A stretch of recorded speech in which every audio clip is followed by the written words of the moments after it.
my lovely viewers, this is Hello IT World Learning Tutorial channel for you. Today in this tutorial I am going to show you how to create a folder in Windows 11. So for this case we have to go to the local disk, any kinds of disk. So here this PC, see here I have some of local disk, so or new volume or disk volume. So go to any kinds of file, so click here, open. So in this area here lots of folder have been created already. So now I want to create a new folder. So how? So here we will click the right button, here the new options. So here the new option have so carry lots of things which are available in this section. So go to this folder as because we want to create this folder.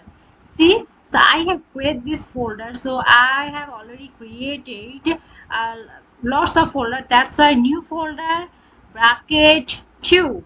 That means before I have already created some folders. Here the new folders, and here have I already second one? No.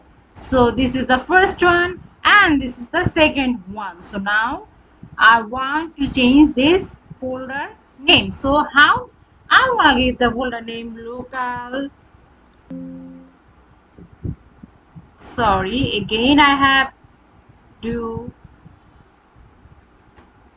local disk underscore 1. So when we press another area, then see here the local disk 1 rename has been changed. So in this way we can change as well as create this thing. So thank you so much for watching this video. Please subscribe this channel. Hopefully this tutorial will help you so much.